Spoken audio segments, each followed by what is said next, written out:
get eaten by a dinosaur was unavoidable for you, Yeah. which dinosaur are you choosing? Like, you get the option. You know what? I'm gonna go with the T-Rex, and I'll tell you why. Wow. I'll tell you why. Because there's two ways to go, but I want one particular way.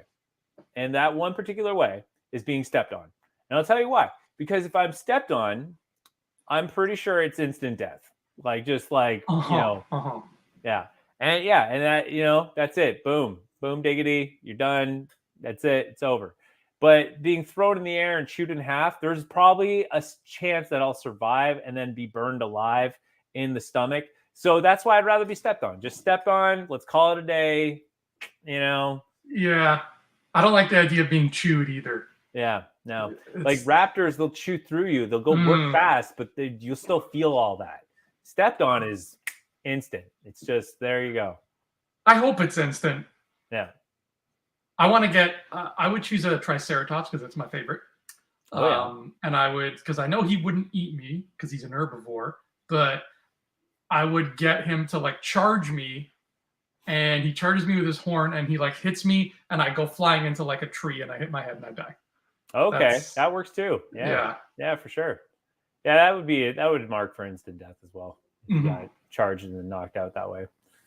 So I have to ask, because I need to know before we kick things officially off, where and how is this music going to be played? Because you came up with a new song. I did. For this show. I wasn't sure if you're ready to announce it yet or not, but I assume it's going to be in post, I imagine. Yes. Okay. Yeah, it's the same. Our normal intro and outro music that we play on Infinity Rewatch, which is the show you're watching now and listening to now. I replaced it for all of our X-Men videos. It's going to be replaced by a more X-Men appropriate electric guitar 90s sounding riff.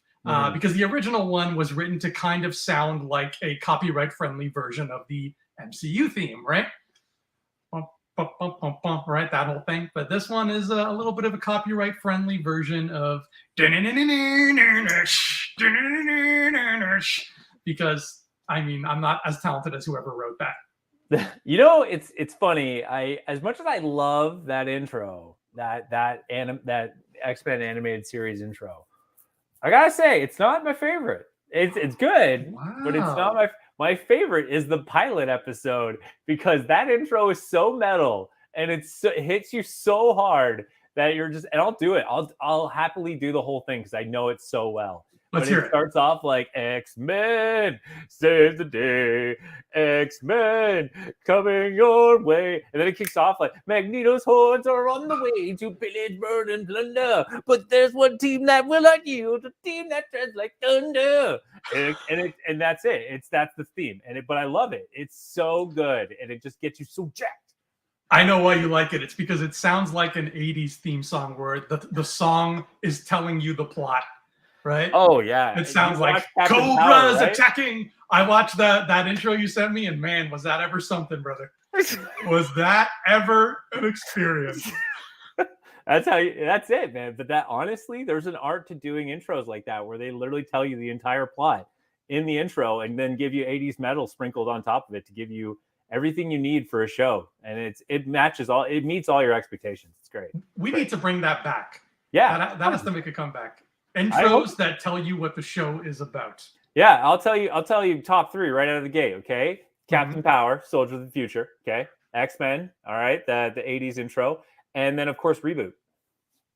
Oh yeah, Reboot was just Bob talking too. Yeah, he talked through the whole thing. They didn't even try. They were just like, yeah, here you go. Here's a microphone, Bob. Just tell the kids what it's about.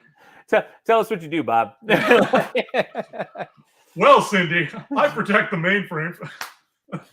Oh, it's so good. I love it. But today, I mean, let's go back to the best theme song of all, which is X-Men.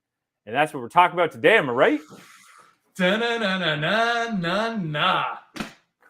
I am Andrew Fantasia. What's up? I'm Ryan J. Whitehead. And this is not, you are Captain X, and this is not just Infinity Rewatch. This is Infinity Rewatch X! Oh, I can't believe we've gotten here. We're here. It's happening. We're here. Oh, what a journey it's been. First of all, we have to still like just give props to the MCU for bringing this whole wonderful thing together. This whole experience, a smorgasbord of wonderful comic book love.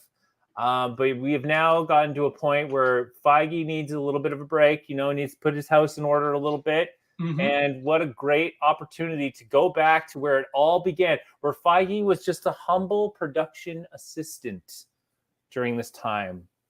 And we're kicking it off with like the first, what I will dub the first modern superhero movie.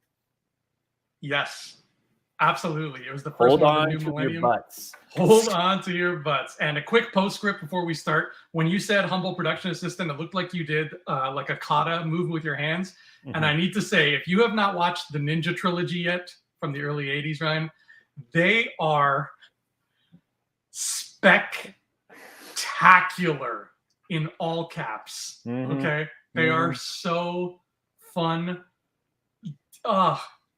Dude, I need to watch those with you. I need to. That's it. We need to do this. Yeah. 100%. We need to do this. When I come back, we'll find some time. I watched your documentary on the ninja thing. It was long, but it was worth every second of it. And it was hard to believe that how everything influenced everything else and how everything was tied together. It's nuts. We have that to thank for the Ninja Turtles, which turns 40 years old this year. Oh my God. That just puts a little that just dates us a little bit right there. Just added an extra couple grays to the old chin. Oh yeah. It's getting in there. You see it? It's getting it all in there. Oh, it's looking nice though, sir. You got a nice Logan-esque salt and pepper thing going on. Oh, thank you. Oh, thank you. We should only call each other Bub for the remainder of this podcast. Yeah, Bub. Let's do this. So we watched X-Men 2000. And I mean, okay, first of all, this movie came out July 14th in the year 2000. It premiered, though, 2 days earlier on Ellis Island, which is such a cool idea. Like, let's have the movie premiere where the climax takes place. I don't think I've ever heard of that happening before or since. I never heard of that either, but that's such a brilliant idea. I mean, wow. Like, plus it's the X-Men too. Like the X-Men, when Marvel was going bankrupt, roughly just shortly before this time, Marvel was going bankrupt. So what they decided to do, and I've mentioned this on many MCU podcasts, but what they decided to do was sell the rights to filming their characters. Now, Sony went in first to the bidding wars. And the guy's like, oh, hey, head of Sony, we got like other properties here too. We got Fantastic Four, we got X-Men. And Sony's like, get Spider-Man and get out. That's all I want. Don't spend any more other money on anything else. It's not like people are going to care about Iron Man. Just get the Spider guy. Yeah, it was very J. Jonah. It's like, get my Spider-Man. Like, it was one of those things. And then Fox comes strolling in, and Fox takes two properties, maybe three, but two properties. They took X-Men and Fantastic Four. And those were the top three properties of Marvel that drew in new people. Mm-hmm. They were like the lead, the A-team, these were the three comic book series that really pulled people in that you could guarantee success from. So it's interesting that you say that too, that when they premiered X-Men, they did something unique like that because it's a big deal. Like X-Men's not easy to pull off. In fact, the last time we saw something of X-Men in a real life platform was actually in a TV series. It was a made to TV movie back when the late 90s had these late night TV movies. And they did this weird spinoff called Generation X. And it involves Skin, and he was super stretchy, kind of like Mr. Fantastic. Yeah. But it had Emma Frost as well. And it is really 2000s edgy, very, teen sexually driven kind of thing. But it was weird. It was very bizarre. but kind of cool. Kind of had that 90s graffiti look that you and I like with the movies, you know, or I think it was 80s graffiti movie. But yeah, the smoke, a lot of neon colors. But yeah, so that was like the first real attempt we saw of the X-Men. And that was the closest we were going to get till now. Yeah, I didn't even know that existed. Generation X. Oh, buddy. Wow. It's a real treat to watch, let me tell you. Wow. Nothing like a good made-for-TV movie, right? Yeah. Which I don't think exists anymore either, except Hallmark now. They've cornered the market with this strange new world we live in. So yeah, all that, the rights and everything, Fox was like, no, we demand the X-Men, and they got it. And we ended up with the first modern, like you called it, exactly, first modern comic book movie. How fitting that it was at the dawn of the new millennium. It became the millennium of comic book movies.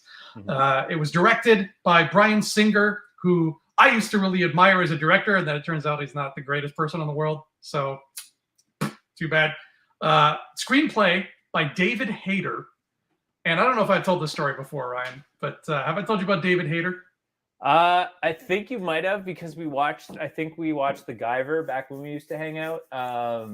Guyver 2 in college years. We didn't watch it, but I went over to your house one time and you showed me a scene from it. Oh yeah, great movie. Yeah. So good. Yeah. I still have to watch those. Every time I see like an image of the Guyver, it reminds me of you. But yeah, David Hayter, I guess he worked on the Guyver then. I guess he was part of it. Hayter was the main actor in the second one. Maybe actually even the first one. Yeah. Oh, okay. So he was the Guyver. He was the Guyver. Okay. He was also Snake. He was also Solid Snake in the Metal Gear series. Right. Famous voice actor for Snake. He had that really good raspy voice. Fun fact about that: in order to perform the voice, he actually had to drink some really strong scotch to get his voice to a good raspiness. So he's like, "My name is Snake." But yeah, he was actually well known to be a really good writer.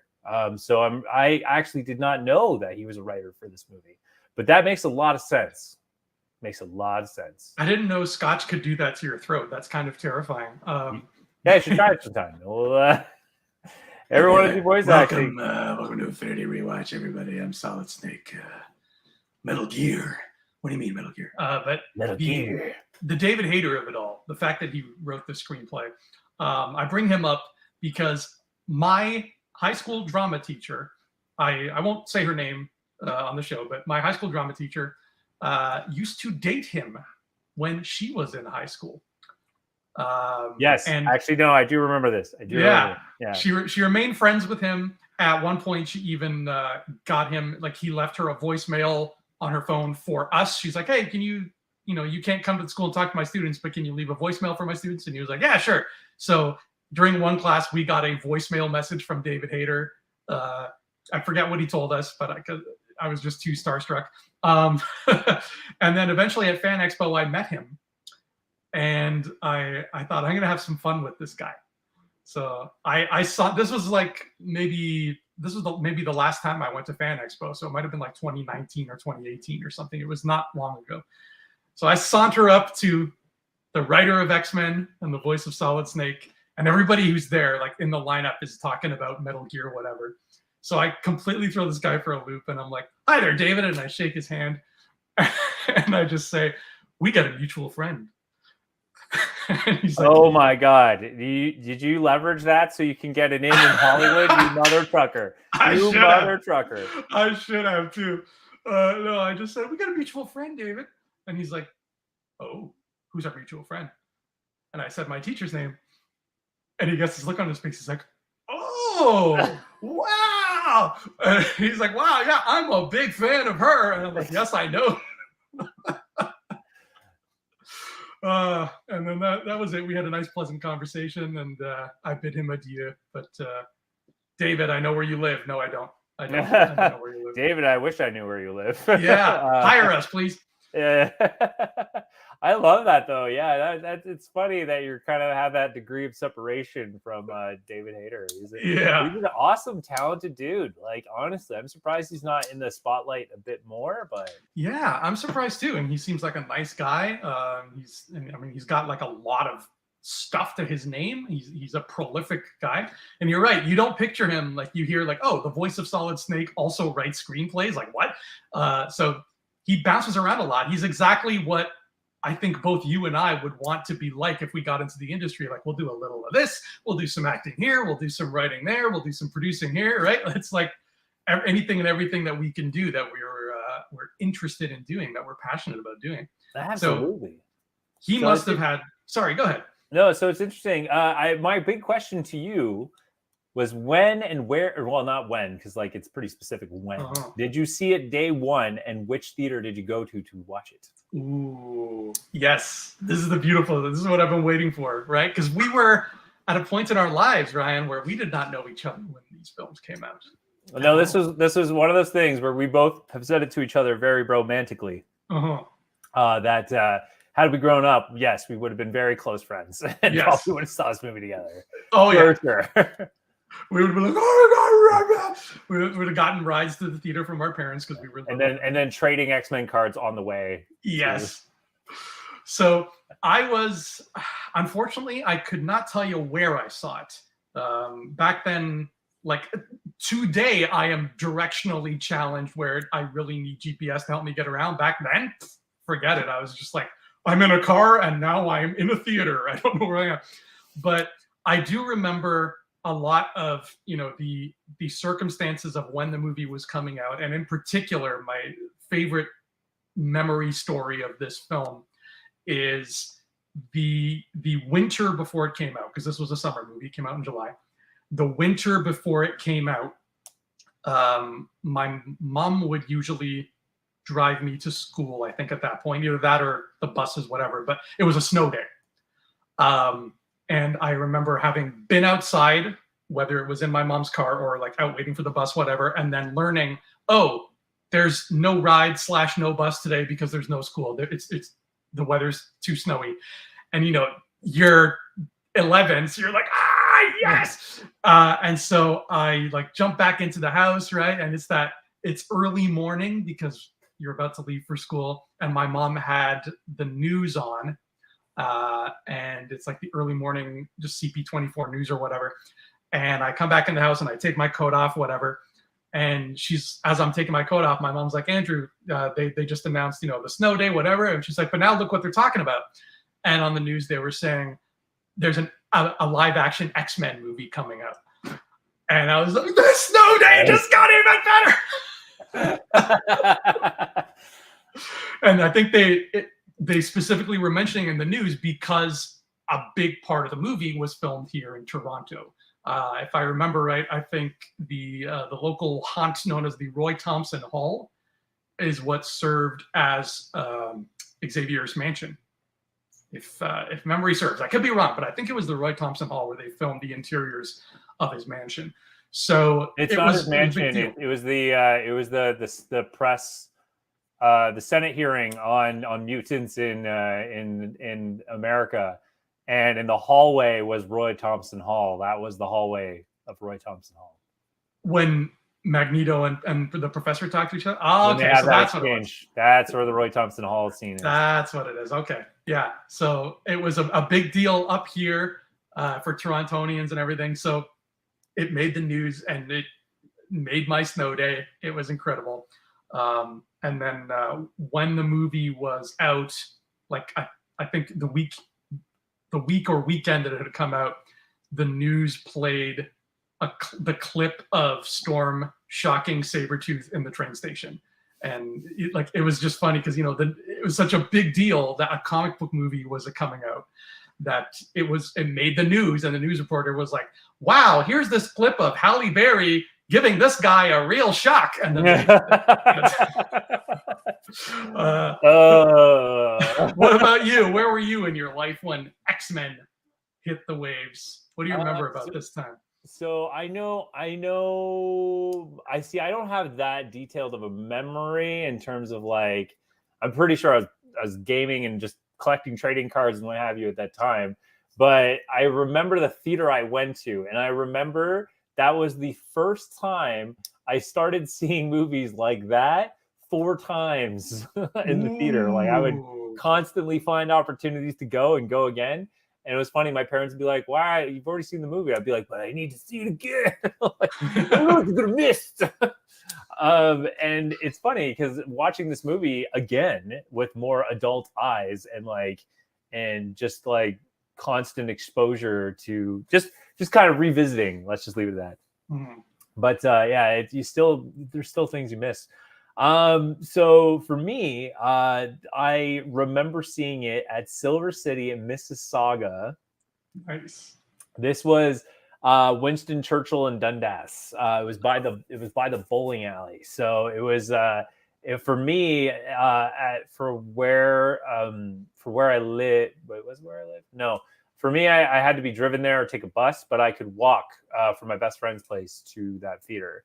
And it was, just like, I just remember just being like mind equals blown. Like it was one of those, it's fair to say that Star Wars for us, we only pretty much caught on to like Return of the Jedi tops. Like that's kind of how old we were for Star Wars. So X-Men was kind of like the Star Wars moment for me, realizing that movies can be told in such a way. So it was awesome to kind of have this interpretation of X-Men.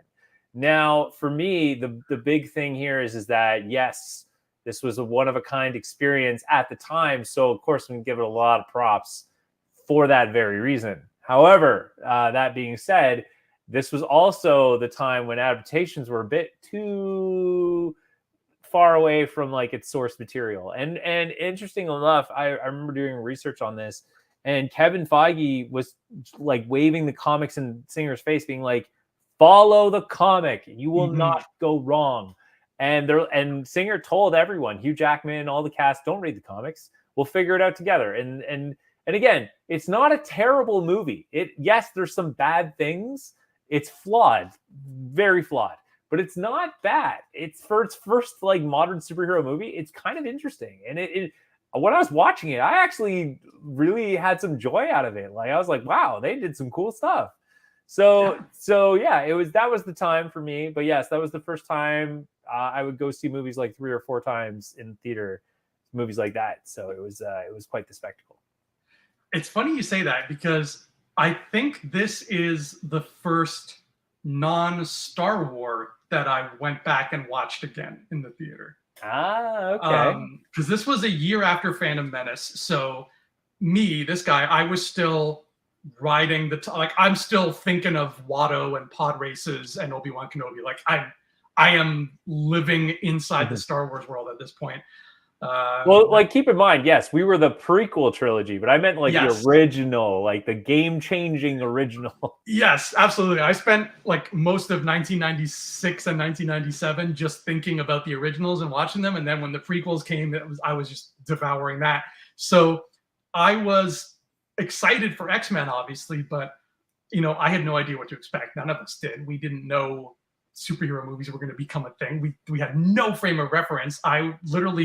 My brain was just like, I live in a world where I'm getting more Star Wars, and that's all I could think about. And then I went to go see X-Men with my mom, which was rare because usually I went to see movies with my dad. But for some reason, my mom was like, I want to take you to see this movie. I think because she remembered me watching the cartoon as a kid and she likes the music. Or she found out that Hugh Jackman was in it. That was how, it wasn't Hugh. Eventually she was like, yeah, because of Hugh. But it was Patrick Stewart. Because she had a big crush on Patrick Stewart. Who doesn't? We all do. I mean, after watching him in TNG, man, like right. So I went with my mom, and then a couple weeks later, I remember my mom saying, "Oh, your older cousin Eric wants to take you to go watch X-Men again," and I thought that was like so cool because I never went to a movie with my older cousin Eric. Like that wasn't something Eric and I ever did together. But Eric was like, "Yeah, I want to go see X-Men. I'll take Andrew," and he had a great time. I remember sitting next to him, and when Wolverine pulls his claws out for the first time in the bar, I remember hearing my cousin audibly going like, "Holy shit!" So like I was like, "Oh, this is great! I'm watching a movie with my cousin that I never get to go to the movies with, and I'm seeing this movie again." So it's funny, you and I both. X-Men was our gateway drug into return trips to the theater, aside from Star Wars, which I had already. I think Phantom Menace I saw 3 or 4 times. 3 times. Phantom Menace. No, I definitely remember seeing Phantom Menace at least 2 times, but like 3 or 4 was definitely X-Men for sure. Like nice. Marvel. And with this rewatch of X-Men that I just did, it's been a long time since I've seen it, but I've had this thing happen to me lately, and I'm sure you've had the same thing happen to you, Ryan, and I want to know what it was with. But lately I've been watching films that I haven't seen in a very long time, but that I used to watch very often. And I don't realize until I'm watching them and I'm like, I know every beat of this, even though it's been over a decade, if not more, since I've seen it. I must have watched the hell out of this over and over. I did that with, I think I even mentioned it to you, with the Dragon, the Bruce Lee story. I watched it back in like the summer or something, and it just hit me so, like, I almost started crying. I was like, I used to see this all the time. I remember the music. I remember every note of this theme song. And it just hits you like, it's like they say, like riding a bike, even though I don't know how to do that. Don't tell anybody. But have you ever had that where it's like you're revisiting a movie and you're like, this lived rent free in my head once upon a time, and I know it? Oh yeah, no, I can tell you that one of the big ones for me already was TMNT 2, man, Secret of the Use. Yes. Can you please text my mother and tell her exactly that? Because I always tell her that she has to watch TMNT 2, The Secret of the Use, and she just laughs at the title. You know, I know a lot of Turtle fans. Like my brother, to this day, will tell you that the first one is the most accurate and his favorite Turtle movie. I humbly disagree. I think the best one is the sequel, only because of how much fun they have, and the humor is like, I still laugh at the jokes in that movie because it's so funny. I was having a crazy filming day at work, and we were taking a break between takes and having like a good lunch break, and we watched Turtles 2, and it was just oh man, we were just laughing with the jokes. It was great. Did you see my New York video where I went to the spots from Turtles 2? I don't think it did actually. No. Okay, I have to send you the link. It's in there. I went to a bunch of spots, so they're big videos, but there's a couple Turtles 2 locations in there that I think you'll appreciate. But yeah, that movie I could tell you beat for beat. Yeah, all the feels in that one. Yeah. Oh, so good. So good. Oh, nice. But yeah, X-Men definitely it hit me pretty hard with the nostalgia. I would say I knew some of the beats, but there were still some moments that surprised me very much so watching this again. Yes, absolutely. There's moments where they kind of slip through the cracks and you're like, oh, I get to kind of almost experience that for the first time again. Yeah. And then there's other moments like that Roy Thompson Hall scene that are almost choreographed in my head, where I can know right away he's going to be like, we're the future Charles, not them. And like the way he taps his head, like, what are you sniffing around in here? Like that's all. Sniffing around. Like I know that to the point where I'm like, did I play Magneto once upon a time? So we start off with something that I really miss, Ryan. The cheesy 80s CG graphics in the intro. The early 2000s CG credits. Because you know what? God, I hated it so. You know what, my friend? They look like garbage. They look like hot garbage. But I will take hot garbage early 2000s CG credits over the MCU's choice of having no credits at all. I will take ugly credits from 23 years ago over just opening the movie with no credits. Anytime.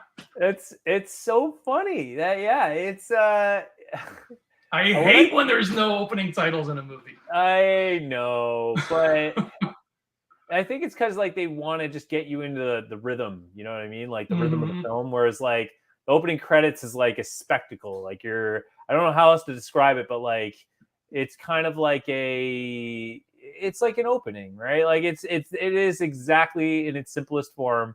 Just an opening with music and some names, but it doesn't sink you into the movie right away. No. However, when it's done super right, like the Superman movie with Christopher Reeves, that intro, that title credits intro gets me so jacked. Like that sets the tone. But later on, ugly opening credits, no, I can't agree with that, sir. Because if it's done horribly wrong, you're waiting for the movie to go, right? But at least give us a title. Just show the title of the movie. There's no excuse not to show the title. That's just laziness. Yeah, it's true. I hated the oh God. I loved and hated this movie's intro because like the 2000 CG was so that time. It just kind of hit me right into that. It put me in Yeah, the zone for that. yeah, But what I did love was the speech from Xavier. That was yes. really cool because that to me was a great way to set the audience up for those who don't know what the world of X-Men is all about. Like he literally tells you the rules of what is considered a mutant right Uh-huh. out of the gate. And that's and there you go. Like he literally goes and that's mutants. So let's begin the movie. And then Yeah. like that's what it feels like, and you just run from there. Just a couple of sentences. I think it's like 30 seconds, if not less, of just him saying, like, mutation, blah, blah, blah. And then, boom, you're in the credits. Another baffling thing about these credits is the movie had a decent score. I actually really like a lot of the moments that the musical score gives you, but the credit music is baffling because it's so not exciting. X-Men 2, when we get there, man, those opening credits music that's a whole different story. But the music in these credits is almost like it's trying to put you to sleep. Like, I'm like, what's happening here? This does not match. And I couldn't help but think of your classic thing that you say, which I want to frame and put on the wall, which is if the cartoon is doing it better than the movie, then what are you even doing? Right? Because how can they go from to be like, okay, how can we get the audience even more pumped up? How about a real slow violin? How about a nice yeah, it's oh man, it's so true. I'm glad you love my mantra so much because it still holds today as it did back then.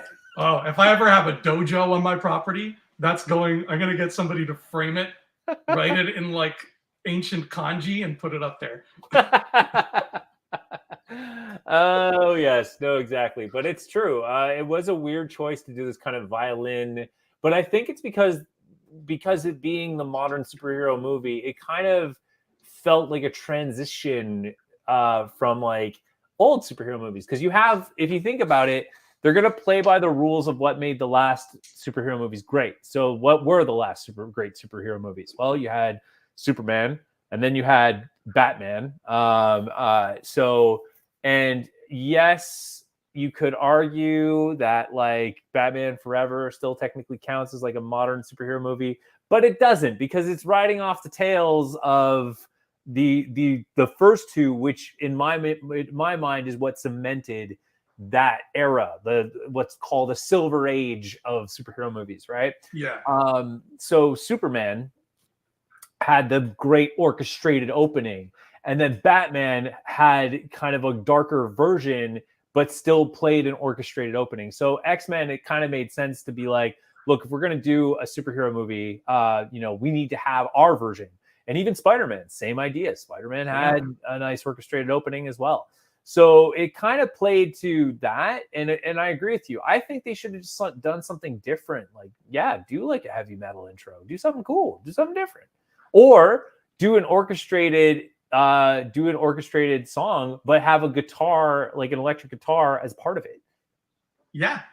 There's a lot of different ways they could have gone. And I think they chose the way where they popped an ambient and then just let half an orchestra play. But I mean, there was a lot of pressure, it being, I don't know if they were actively trying to herald a new age of superhero blockbusters. You would think that at least a majority of them were, because they wanted to franchise this thing, right? So there had to have been so much pressure on the way this movie starts, right? There had to be some kind of shorthand way in one scene to tell the audience, I know you guys are still hurting from Batman and Robin, but superhero movies can be more than just kid stuff if you take this ride with us. And I don't think they could have chosen a more perfect way to open than the origin of Magneto, which I gotta say, not only does it still give me goosebumps, but it's still one of the best comic book movie scenes ever.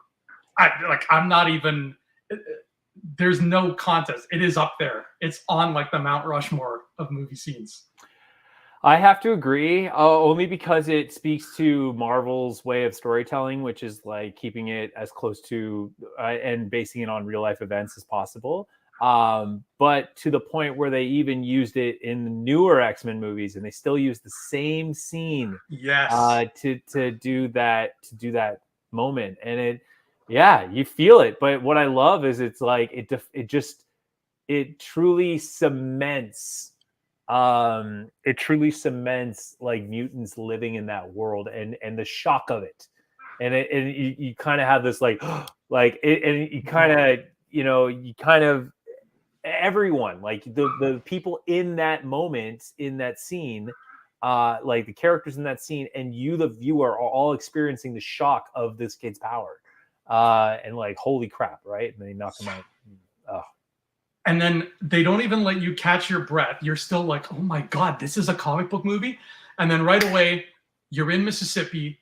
You see what looks like a nice scene, and it ends with a boy almost dying and a girl just like sobbing in a corner, like, don't touch me, don't touch me. Mm-hmm. And that's the scene. That's Rogue. That's how we meet Rogue. And I noticed something I've never noticed before is that the Rogue scene has green and yellow filters over it. I did not notice that. That's actually really cool. I didn't know.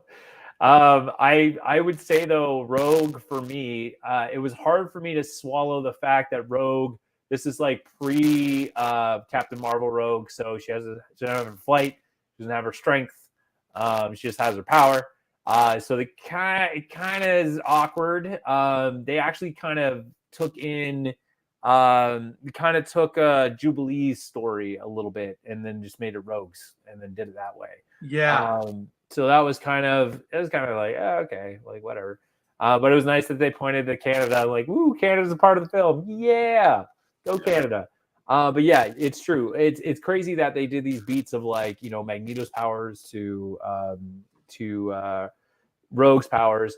But for me, it is the Senate hearing scene on mutants and how dangerous they are. Yes. It is such a great way to establish, the state that the world's in. And I love that Jean Grey is there and she's like talking to everybody, being like, yeah, it's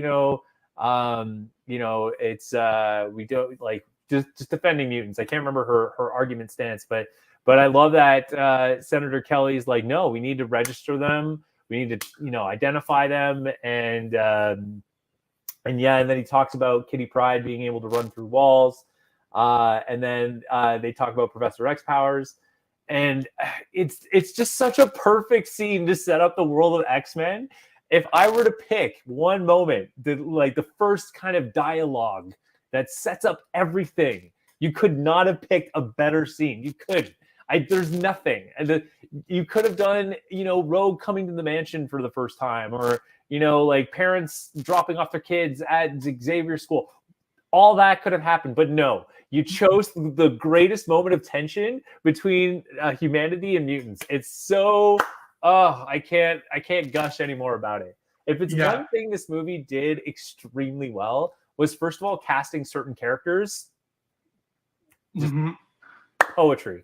And then capturing scenes that really put you in the world. Those two things, I like overall, like the movie's overarching story, but like certain moments, yes. These three scenes, one after another, the concentration camp, Rogue, and then the Senate hearing, is like, it's them going boom, boom, boom. This is not kid stuff. This can be serious, but it can also be fun, but it can also be very interesting and entertaining. It's been a long time since I watched the Superman movies. I really want to go back and visit them because they're fun, but I don't think there was ever a scene in any of those four movies where like the government sat around and said, we're scared of this guy because he can do stuff that humans can't, right? I don't think there was ever a scene like that. No, it was always through the lens of the newsroom. The government never really, not till like the second one, I think the government was more of a role in the movies. I don't know. I can't really remember too well. But yeah, no, the first one I remember because it was all through the newsroom. They wanted to know, like, what's his name? What is he like? Yeah. It was idolatry. It was, oh my God, we adore this guy. He's a celebrity. Yeah. And then this takes the idea of being superheroes and casts it in a more real world light of there's people who's going to be afraid of them. There's people who are going to hate them because they're afraid of them. And I mean, it's America, right? The land of you're different, so we're going to hate you. So they, like, that story was in the comics for a long time, and they zeroed in on it very wisely. And we get this great concept of Senator Kelly, who, by the way, if that actor has never played Jerry Springer, he needed to play Jerry Springer. The first time I saw it as a kid, I was like, is Jerry Springer in this movie? But then that seeds right into our first time seeing adult Magneto and Professor Charles Xavier. Talk about two perfectly cast actors. It's like, I don't know, it's so surreal.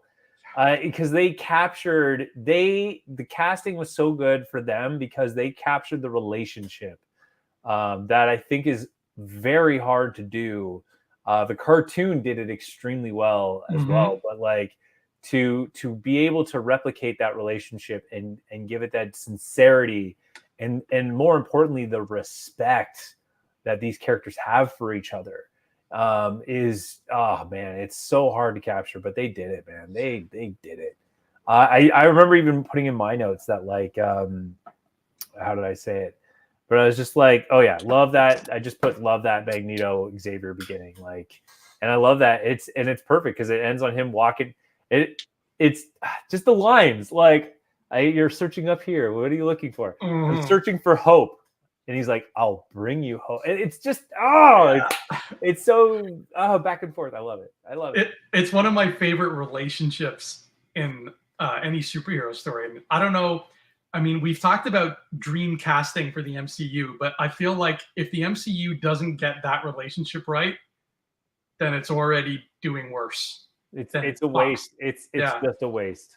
And I don't know. I can't remember if you or I had a dream cast actor for Magneto. But no, I did, but I wanted Fassbender to keep going. Oh, you wanted Fassbender. Okay. I don't think I did. I could be wrong. But when watching this movie, which again I have not seen since at least college, if not earlier, right? At least I might not have seen this since I met you, for all I can remember. But when watching it, when looking at Magneto for the first time, he gives off Ben Mendelsohn vibes, the way he looks and carries himself in this film.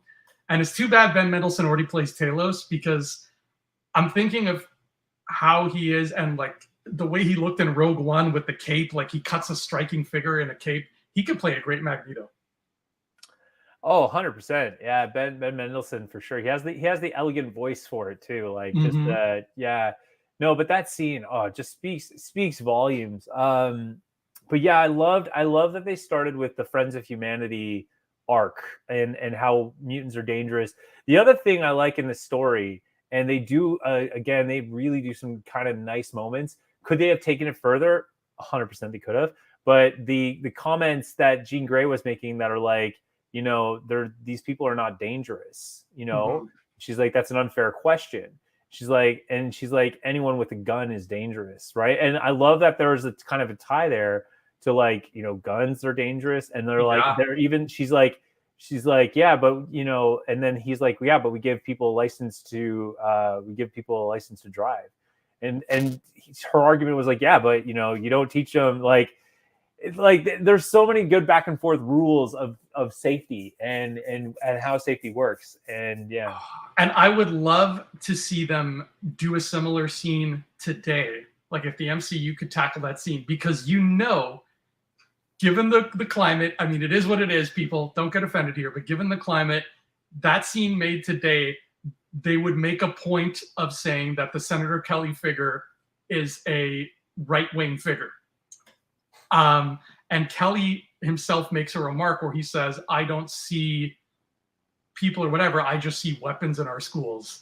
And the double standard of a right-wing figure campaigning on that and saying these people are weapons in our schools, and then at the same time saying guns are fine though, like that needs to happen in the new X-Men. But that's the beauty of X-Men, is they really tackled those subjects because of the different age groups within the comic. Like you have the students, but you also have like young adults, and then you have older adults, right?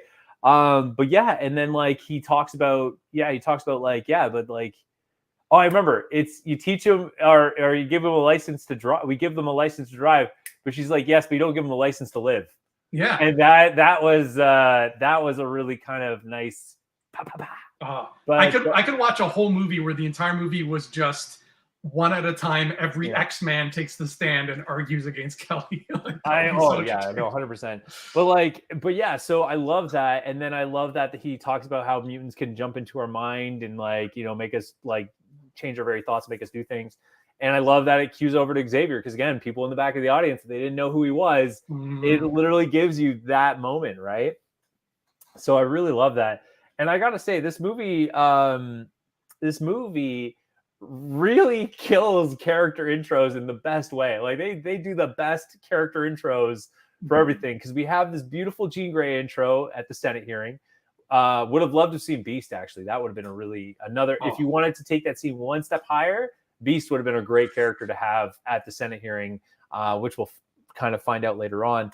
But Xavier and Magneto, I do like Rogue's intro, because again, if you're gonna set up how scary her power is, it's scary. But you know, I gotta say, if you're gonna talk about one of the best character intros, man, Wolverine's intro is like, if you could pick any moment in his entire comic book career to introduce a character, a man cage fighting, couldn't have picked a better situation for it.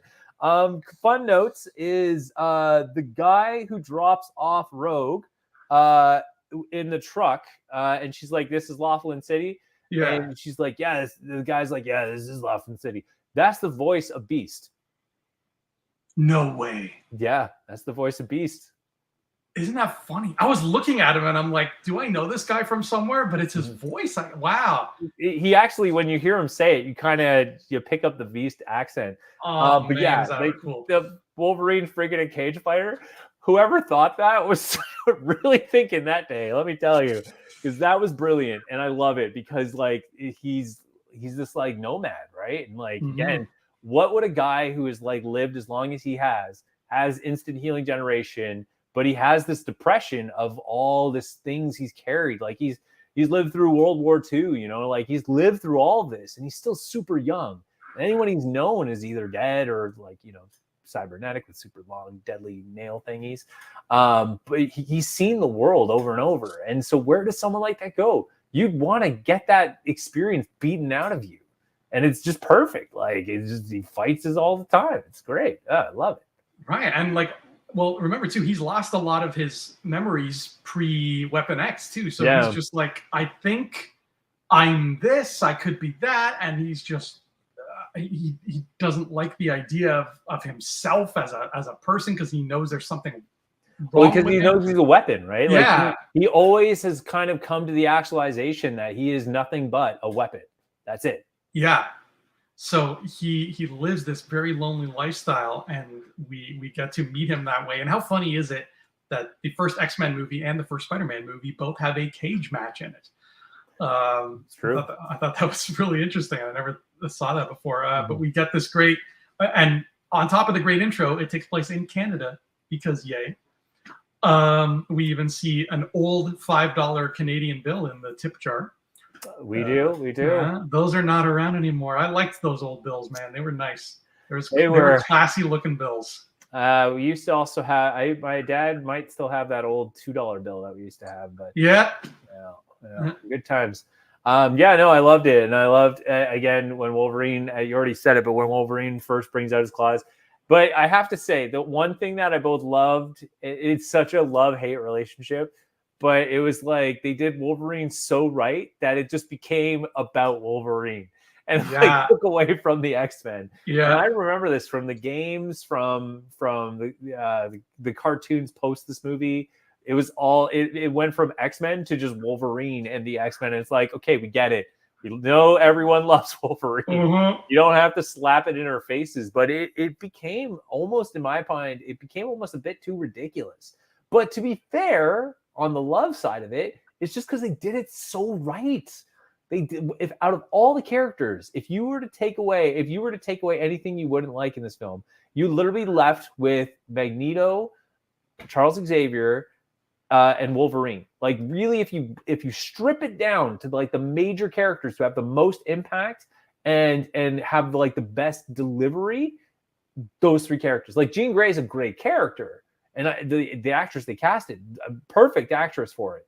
But at the same time, like she was like, or actually, I'd even throw in Storm. Actually, you know what? I was unfair for me not to call Storm. Like Halle Berry was a great choice as well. But again, they didn't take Storm, the character, as far as they could have gone. Because like from what my brothers told me about the comics, like he is in terms of the Marvel comics, out of the two of us, my brother and I is the X-Men fan. Like this guy can recite Fantastic Four and X-Men comics all the live long day. And there are some Storm stories he told me about that are just amazing. And the movies haven't even scratched the surface of this character. Like just not even close. It's so crazy.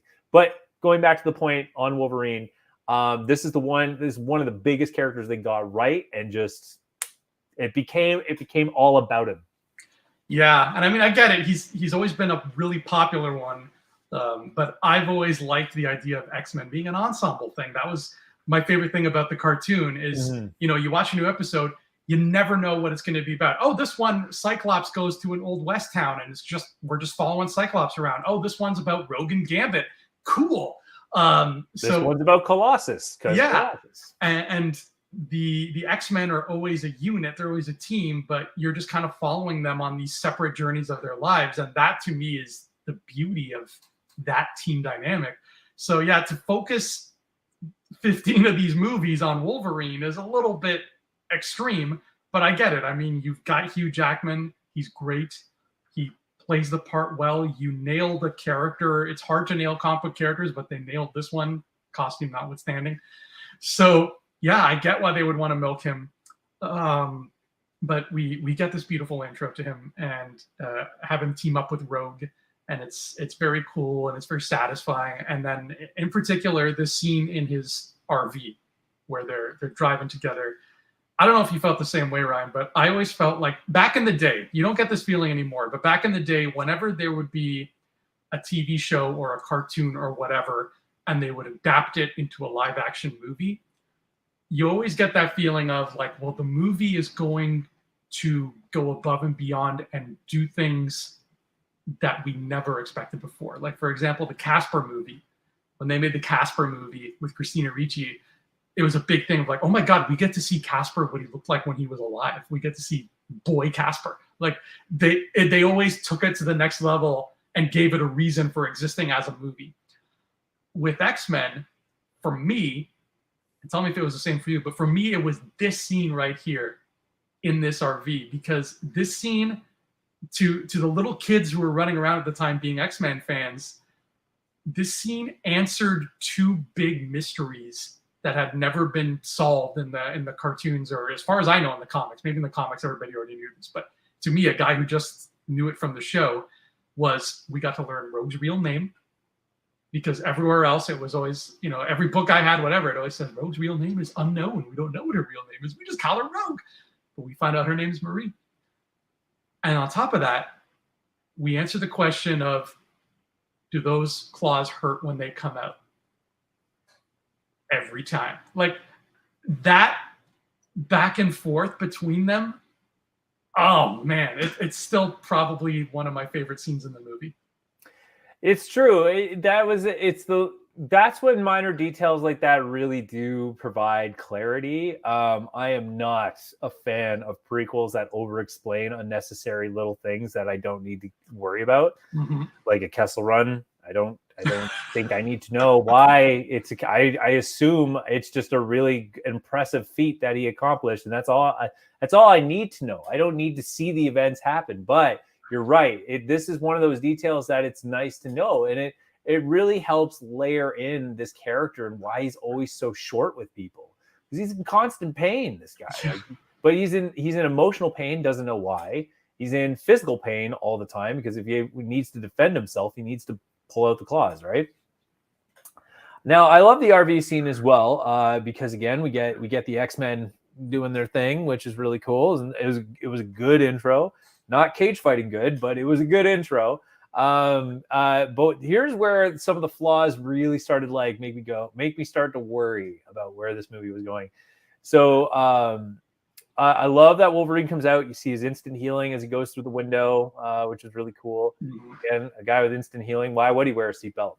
Yeah, exactly. But he Sabretooth attacks him. And this is where it bothers me, because of course, if you've watched the cartoon, you know that relationship, that's some relationship. In fact, they actually get it right in probably what is argued the worst Wolverine movie, is when they finally get that relationship right. I got things to say when we get there. But yeah, so I like the look of Sabretooth. I think that was a good approach. I think it was the right idea to hire kind of like a wrestler to have the stocky build of Sabretooth and just make him really hairy and kind of creature-like. But man, they nerfed that character. Whew. They just nerfed him hard. But it was fun to see Storm and Cyclops and the rescue, and that was really fun. And then the other thing I don't like is when he comes, Sabretooth keeps the dog tags, and Magneto's like, "Oh, where's the mutant now?" And he's like, "With them." And he's like, "Huh." And Sabretooth takes the dog tags, and he seems very possessive of it. But what bothers me is that Wolverine, when he's at Xavier's school, being introduced to the school and everything, Xavier tells him that, like, oh, the other mutant is Sabretooth. He's told who the mutant is, which worries me, because I'm like, well, why does Sabretooth care about the dog tags? Like, does Sabretooth remember? Like, there was no context to their relationship aside from Xavier telling Wolverine that was Sabretooth. And that bothered me right out of the gate, because I'm like, well, there's a whole chunk of great storytelling from the cartoon that's not going to be in here. Yeah, if they were building towards something with that, they obviously never followed through. And I mean, the Sabretooth Wolverine thing, all I know is what I've seen in the show, and I know in the comics it gets even crazier and it goes farther back.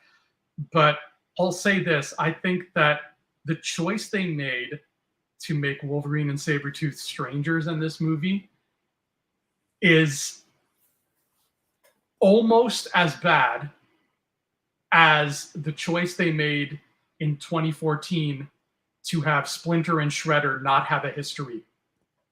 Like, it boggles the mind. It is gift wrap for you to be like, here's conflict, here's stakes, here is characters, like background and story arcs. It's there.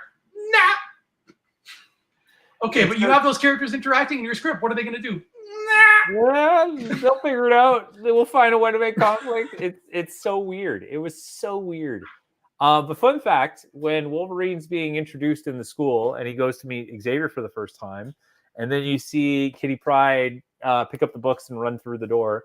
If you realize what Xavier's talking about, he's actually tapping on alternate reality. He's talking about alternate reality. Yeah, because he's teaching them physics. Yeah. Yeah. But no, it's a fancy word he says, but if you actually go back and read about what he's talking about the possibility of 2 points existing in different vibrations of reality. There you imagine they show that scene again in like Captain Marvel 3 or something. And in the dog tag scene, there was another thing that I'd never noticed until now. So Magneto's got that little perpetual motion thing on his desk, and when Sabretooth grabs the thing and the dog tags and he walks out, Magneto has just left, and the things fall apart. They clatter and fall off the table. And I didn't realize until right now that those things were only moving because Magneto was making them move. It wasn't a thing that he like a normal office thing that you just click and it goes. Magneto was using his powers, but he left the room, and so they just crumbled because it was literally to show us how powerful he is that he's holding up that thing with almost no concentration while he talks to Sabretooth. I was like, oh, that's cool. I totally missed that every other time. Yeah, no, I saw it the first time. Nice. No, it's because of the magnetic field he's around. Yeah. Yeah. But yeah, no, it's so yeah, so that was really cool. Yeah, the school was really fun. It was nice to see. It was nice to see the context of seeing the X-Men teach the kids, which was really kind of fun. I really like that. The other sequence is capturing Senator Kelly. This is an interesting scene because I didn't know this the first time. I missed it. I've heard it 1,000 times, but I missed it. The person he's talking to, that Mystique transforms from, do you know the name of that person? Yes. Now, this is funny because it's the opposite. This is something that I caught the first time I ever watched it too. That's Henry Gyrick. That's Henry Gyrick, and in the cartoon, he's a major character. Yes. Even in the comic books, this dude's a major player in the X-Men world, and he's reduced down to a cameo. And I didn't know. I was like, and I realized because Magneto says, "Oh, Mr. Gyrick's been dead for some time," and I was like, and I just like I had that moment of like, "Oh my god, he's talking about Henry Peter Gyrick." Yeah. Like, holy shoot. And I was like, what the hell, man? Like, why would you do that? And so, but I guess it's the only way. And here's the other thing. I as a teenager, I was like, hell yeah. But nowadays I'm like, why was Mystique naked? I don't get it. I didn't get it then, and I still don't get it now. Yeah, I feel bad for Rebecca Romaine. I mean, why wouldn't they give her that nice like white little gown thing that she wore? Like, you know? Yeah, I don't know what special makeup effects were like in 1999, but I'm sure there was a way to get her to look like that without having her run around naked. Yeah, I mean, she plays a killer Mystique though. She's so entertaining, especially in part 2. They give her more room to shine. But yeah, I remember being in the theater when Magneto says that line, "Mr. Gyrick has been dead for some time." I was like, I wasn't expecting that level of detail, and I made a note the other day when I watched the movie that I will bet you any money, Ryan, this was a contribution from Kevin Feige. Like, the producers, whatever, Bryan Singer, were probably like, okay, we have a character who's just a guy who's here with the Senator, and it's not even really gonna be him, it's gonna be Mystique, whatever. Kevin seems like, based on what you've told me about how he was on set, seems like he would have been the guy to be like, can we call him Henry Gyrick? Because that's a thing. And Bryan Singer's like, sure, whatever. I'm here being a dick. Yeah. I mean, you got to understand, too, you know who Kevin Feige learned from? Lauren Shuler Donner and Richard Donner. Richard Donner. Mm-hmm. So this guy comes with weight, like big weight. But yeah, no, it's true. But they did a good job of keeping Mystique important, having a really great role. And Rebecca was amazing. She did a fantastic job. I love her voice too, actually. That was another interesting thing, was the delivery of the lines was a great way. It was just a really great idea. She's doing so much with so little. And there's like, it doesn't surprise me that when they went back and did like the prequels, they made Mystique a big deal, because if not for what Rebecca Romaine added to this, just the look in her face of like, people like you are the reason I was afraid to go to school as a child. Like, there's so much pain in that woman's life because of how she looks. Yeah. And she carries that through in this whole trilogy. She rocks. She's a perfect Mystique. Now the next thing is of course the villain plot of Magneto turning everyone into a mutant. It's a good comic book plot. I don't get the science of how his machine works, to be honest with you. I don't even think Magneto gets the science of how his machine works. I think you're okay. Perpetuates his DNA to modify everyone else's DNA. I guess it's the best thing I can say. I don't know. It sure is a plot. I mean, let's call it what it is. It's probably the weakest part of the movie, right? This whole, just the actual plot of the movie. Yeah. Because we arrive now at this sort of strange second act or middle part where the villains put their plot in motion, and at the same time, Rogue has an accident where she almost kills Wolverine because he almost kills her. Oh, I love that too. That was a great scene though. Yeah, that scene is great because of like him waking up and because it's so Wolverine, but you also don't expect it. Yeah. And I made a note when it happened, and then later it seems like they answered the question, and the answer was no. But I thought it was an interesting note, and I want to run it by you, even though you would probably agree with the movie and say the answer is no. So he stabs her. She's like, ugh, and she takes off her glove and touches his cheek, and then she heals. I thought in the moment, because I forgot that later they say, Rogue has like a line of dialogue about it, but I thought in that moment, because you never see anybody tell Rogue, hey, if you touch a mutant, you will also absorb some of their powers for a bit, right? Xavier tells like Wolverine that information later, but we never see Rogue learn that. Rogue is just like, I know touchy nobody because touchy make bad, right? So that makes sense. She's afraid to touch people. Well, she says it on the train. When I touch people, bad things happen. Exactly. So we never get the sense that she knows. But if I touch a superpowered person, that's not what she's thinking. She's just thinking, I don't touch people. Period.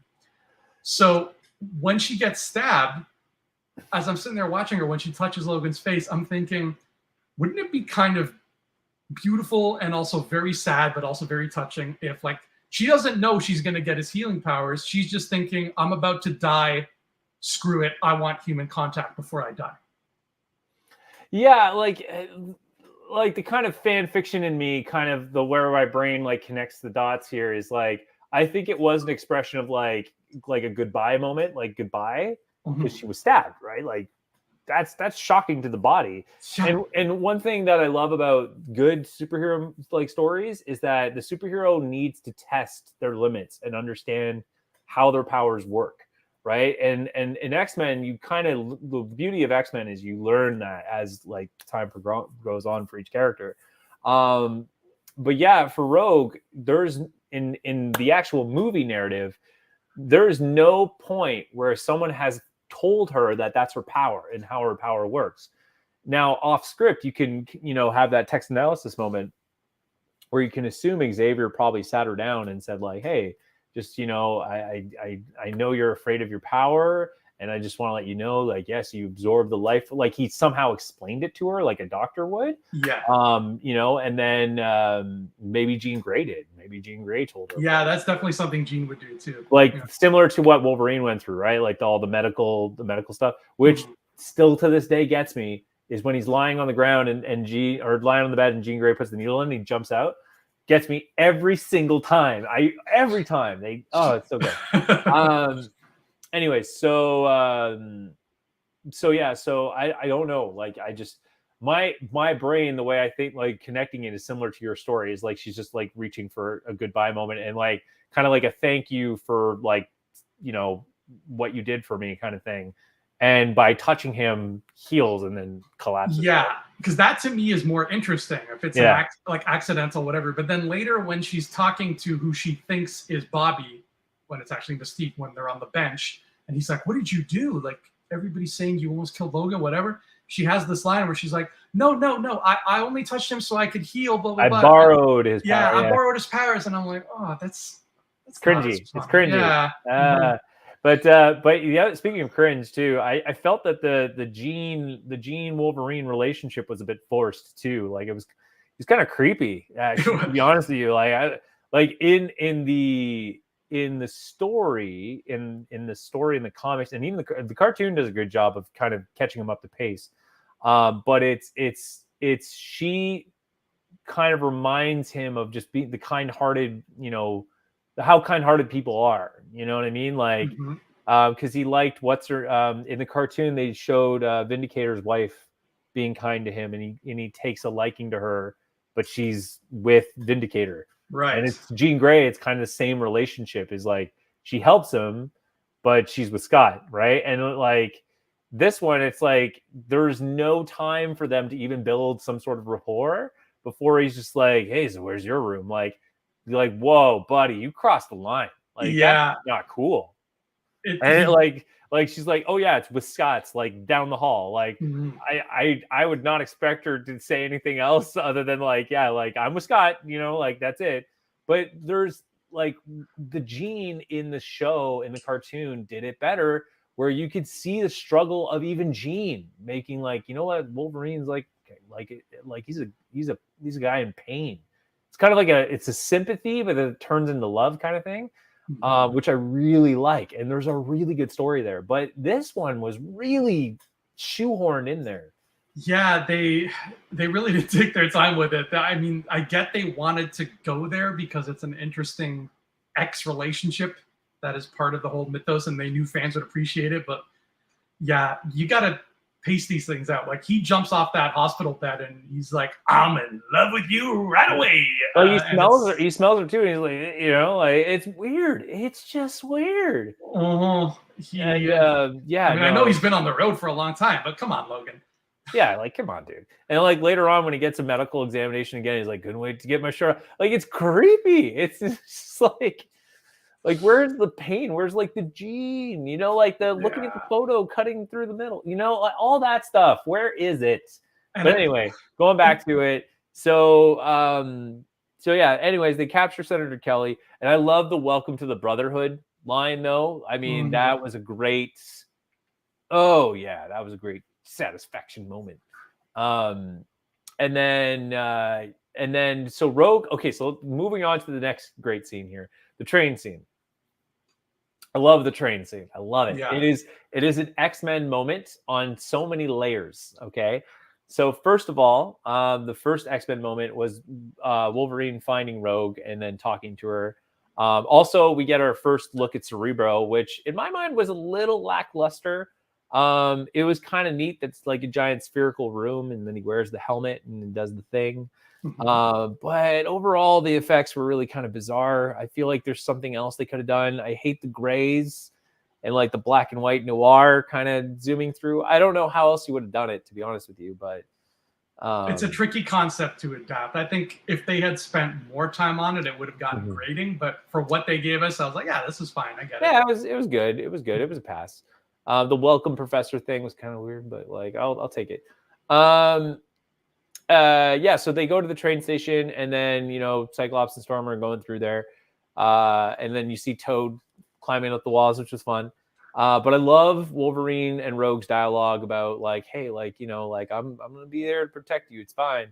And then Magneto comes in, and I love when Magneto floats around. I don't know how they figured it out, but it looks so graceful, and it makes sense too because he's a man who's mastered his power, and it just the way he floats into a room, it's just so cool. It just speaks to his villainy so well, and just there's a very different way that Magneto floats compared to the way like Superman floats, compared to the way Iron Man hovers. Yeah, he's classy with his floating. I don't know. There's just something about it, and you're right. Every time you see him float in this movie, it's just so classy, and the way Magneto's powers are demonstrated, there's no visual effects other than like him just literally pulling things apart. Like he rips the train open. But what I love about it is there's no visual cues to show you that he's doing it. It's just the train breaks. And I love it. It was such a great choice to demonstrate how his power works. And on top of that, and like I love how Sir Ian McKellen, like he would like lift his hand ever so carefully, and then Wolverine like lifts up and he's like, everything's so subtle. He's like, oh, metal doesn't run through your entire body, does it? And he literally just like waves his fingers ever so carefully. So good. So good. And we get the big reveal where whoever said I wanted you, because turns out he doesn't want Wolverine. The movie tricked us into thinking Wolverine was at the center of it all, but actually he wants Rogue. Because everybody seems to know, except Rogue apparently, that if, or maybe Rogue, that if she touches a mutant, she gets their power for a little bit. Yeah, no, it was a cool choice, and that kind of makes sense now why Rogue's like one of the center, protagonists. Yes. Yeah. But when Toad does the Cyclops thing, blows the hole through the roof, that was wicked. Just to see Cyclops' full ability, how powerful he is with his eyes. Sabretooth, why? I don't get it. That you owe me a scream. It was good. And I see like they were going for the creepy card, but like, well, you see, Ryan, Halle Berry gives this guy a real shock. Yeah, that's what happens here. I love it. I mean, I Halle Berry did her homework. Actually, you notice she really puts on an accent for the character. It's subtle, but it's there. You can hear it. And I love the lightning shooting through her. Yeah. And the way she talks, though, too, her speech pattern is very almost similar to Storm from the cartoon, which is a nice touch. But yeah, the owe me a scream thing. Like, if you're gonna the thing is like Sabretooth was teeter-tottering on this line of like being the Sabretooth we know versus this reserved one-liner, weird henchman-like character in the movie, and it was just so weird. It was so weird. Yeah. Sabretooth being a henchman, I don't know. I don't remember that happening often, and it doesn't feel right. But I mean, this is as good a time as any, though, to talk about Storm and Cyclops, because I think I disagree with the people who say that Halle Berry was wasted here. I don't think they wasted her. I think they used her enough, not enough, but like, you get a good Cyclops and a good Storm. It's just everything about them is happening in the background. They don't do a poor job of playing these characters, because you're right. Halle is trying the accent. She's not full on like the J.R.R. Tolkien Storm of like lightning, wind at my command. Like she's not going that far, but she is. Storm, I would say, is kind of socially awkward. Right? She doesn't have the greatest sense of humor. She's just kind of there. Well, you know why she does that, though, when she calls out to the weather? Why? And this is what my brother told me from the comics. Because she was raised in Africa, they didn't know what mutants were. They had no concept of mutants. So they thought she was a goddess incarnate, like in human form. So they would always go to her, and she actually took advantage of it. To a point where she was like a bad person for a while. But people would go to her and be like, I need rain for my crops. Like, can you call the gods to do it? And thus she would call out, rain, heed my call, and then it would rain. That's cool. See, and that's great backstory stuff. Never known. Never known. And obviously they don't go that route, but there's a lot happening with Storm.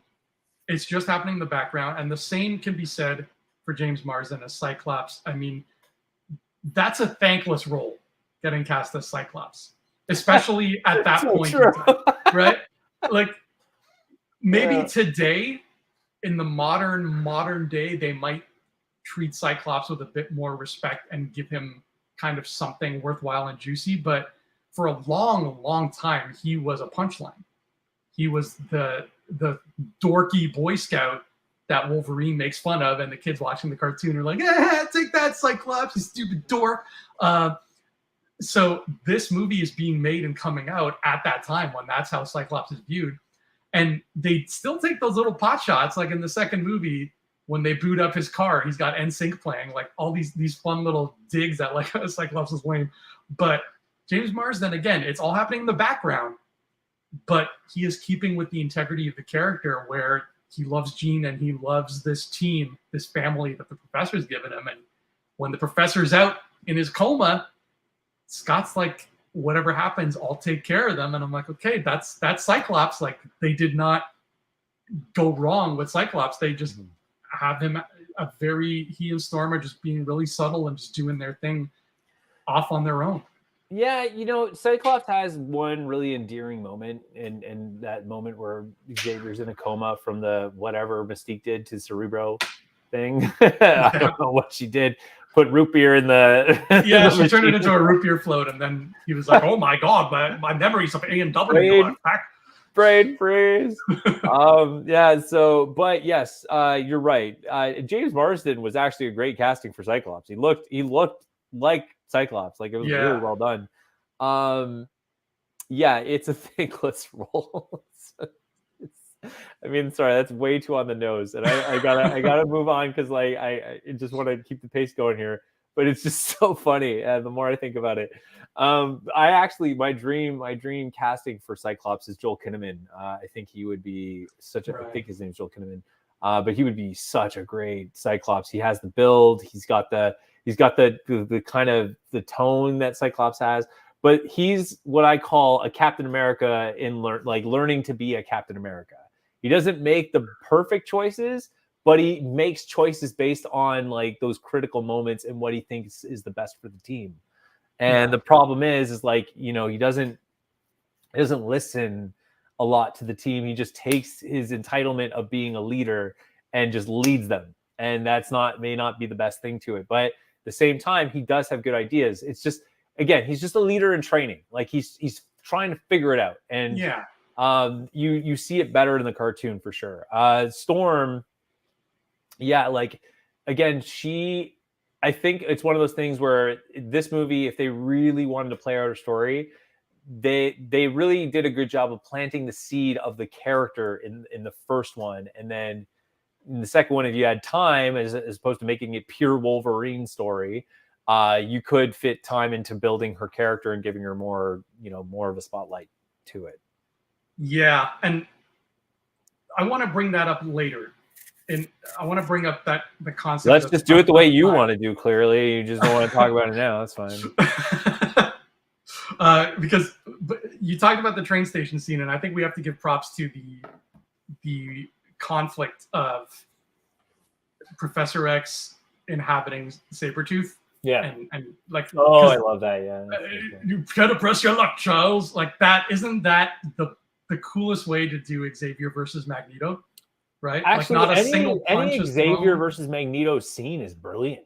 Like, I love how Magneto just like flips the cars with such ease. Like, I love that. Like that whole action sequence. Yeah. But every time they have these like moments of dialogue between them, it feels like a chess match. Every single one. And it's beautiful because it ends in a chess match. But the first, it's like, I'm making my move. I'm going to bring you hope, buddy. And that's the first one, right? The train station scene's perfect because it's like they literally go at it. And like Charles can easily, get a guy to choke him out, like just like that. And Magneto's like, all right, well, if we're playing that way, let's play it by your rules. And then like, turns the guns all around on the guys and shoots the bullet. It's just like it was poetry in motion is the best way to describe it. And I love, again, the subtleties. Like you can really learn a lot from how they use their powers visually in these movies. And Magneto, what I love about it is like the gentle lift and the cars like go flying through the air. But I love the guns when he literally just winks and like the bullet stops right on the guy. And I love that line, care to press your luck, Charles? I don't think I could stop them all. Like that's, so good. I feel like that actor too, that police officer with the bullet on his face, he's become big now, that actor. I think he's from something. Like he's got a familiar face. I don't know. I should have looked him up before. But regardless, the bad guys take Rogue, and Wolverine's all pissed off, and then Senator Kelly comes a knocking, and he's a jellyfish man now. And he dies on the table. So it turns out that Magneto's plan is pretty bad, because it's not only going to mutate everybody who's a human, but it's going to kill them too. Yeah, I love that scene. I think it was way too soon. I think they should have, I don't know, kept Senator Kelly. They just should have kept him there for now, and like he just struggled with it for a while, because that scene is so well delivered, but it's not earned. I don't think it's an earned scene, because I love the dialogue between him and Storm. And I think it makes sense, because don't get me wrong, it makes sense because of the movie's story arc about like, are mutants dangerous? And then he turns out to be one of them. And then he gets the firsthand perspective of like the mutant side of the story. And I love that he talks to Rogue, or talks to Storm. And he's like, hey, like, I don't want to die alone. And he's like, are you afraid of humans? Or no, do you hate humans? And she's like, well, I'm afraid of them. And I love his last, I think Senator Kelly's last line is like, well, now you have one less human to be afraid of. Yeah. And then he turns into gobbledygook. But yeah, it's a beautiful, beautiful scene. But I think it was a bit rushed. I think it was the right scene, but it wasn't. It was way too soon. Would you have kept him for one more movie, or like kept him till later in the movie? Yeah, I would have loved to have had that for one more movie, because the real resolution here is like they stopped Magneto, they prevented humans from turning into mutants, but there's still the lingering problem, right? Which is like people are afraid of mutants. And then the real win at the end should have had that moment where he's like, well, now you got one less one to be afraid of. And then you cut to the TV scene where, you know, you see Senator Kelly being like, I was wrong, and it's Mystique, and it's kind of, it connects the rhythm a bit better, but because it happened before, it kind of the whole climactic battle of the Statue of Liberty, which is so metal, by the way. Yeah, it was just like the right way to go.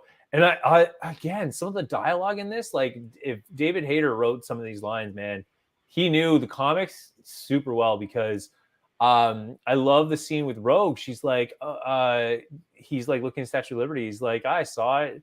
She's like, yeah, I've seen it. And he's like, I saw it when it was first there.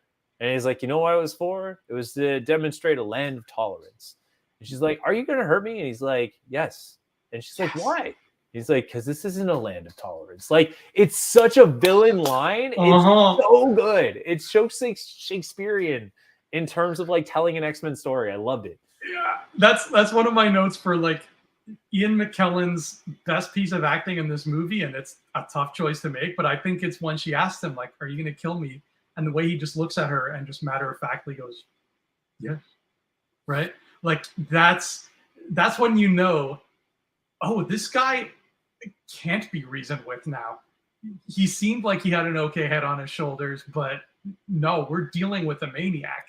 Yeah. And I mean, Logan calls him out on it later, like, you're full of shit, because if you were really so righteous, it'd be you in that thing. And he has no comeback for that. He just kind of gives him a look and is like, okay, I'm going to gracefully float out of frame now, right? Because I can't, you trumped me with that one, Canadian man. So I love that. I also love the imagery that he's flying over the Statue of Liberty, and then the fireworks are all shooting off in the background.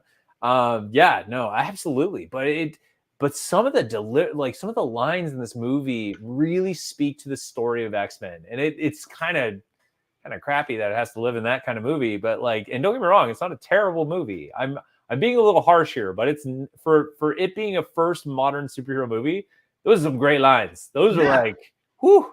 And I mean, don't think of it as harshness, because you were right off the top, man. This is a movie with some great scenes that is a still pretty flawed movie. Yeah. And I think we're going to realize on the next episode of this that, this had to walk so X2 could run.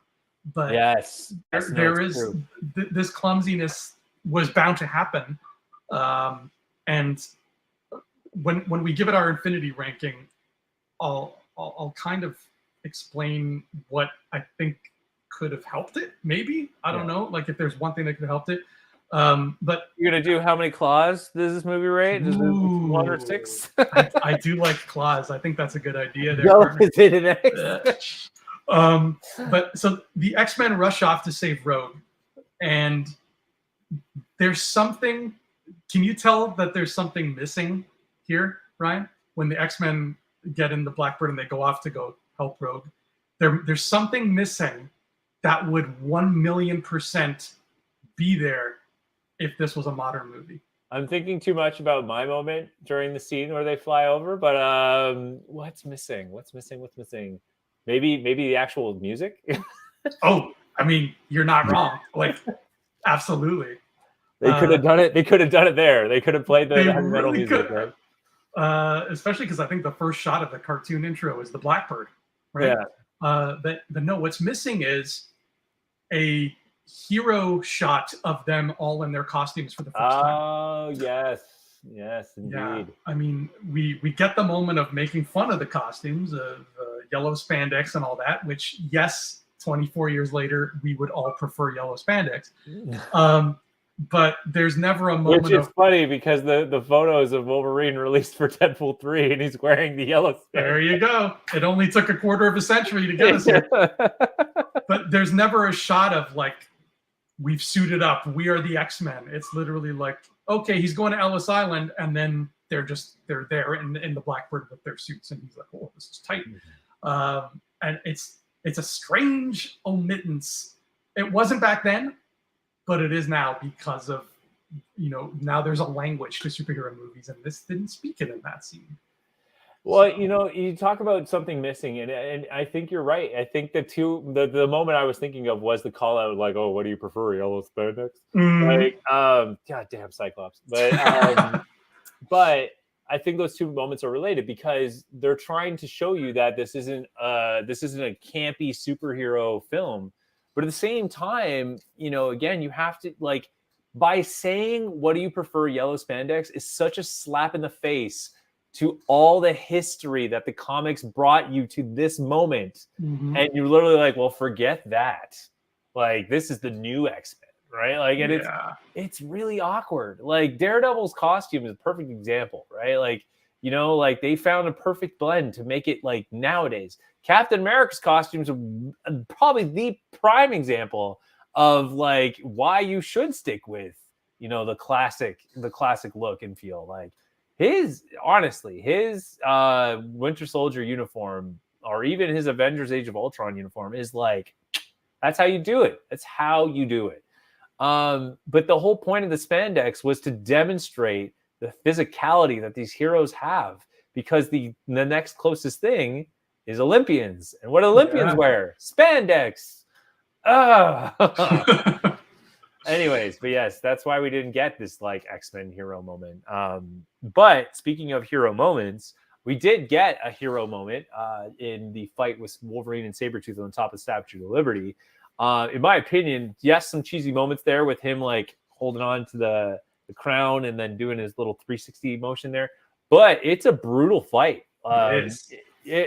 Also, the fight within Ellis Island, the fight inside there with Mystique and Wolverine's like a great fight scene, by the way. I actually took a note because that kick she does where she jumps in the air and turns from Wolverine to Mystique and then lands the kick. That kick became famous in X-Men games post that one. In fact, there was a great 3D X-Men fighting game. I can't remember. Involved Bastion. I just can't remember what it's called. A fighting game. Yeah, it was a fighting game. But they use that kick, and of course you're going to abuse the crap out of it because it looks so fun to do. I think it was in the trailers too. Yeah, it's going to kill me. I'll take a minute to see if I can figure it out. But anyways, I hated. I like Toad. Actually, you know what? No, I don't want to say I hated Toad because I didn't. I love Toad, and I'll tell you why. Toad's a perfect character and a perfect reason why Marvel movies today need to do more of characters like that. And I'll tell you why. Because the fact of the matter is, it doesn't matter how much time that character gets. It's the fact that the character is there.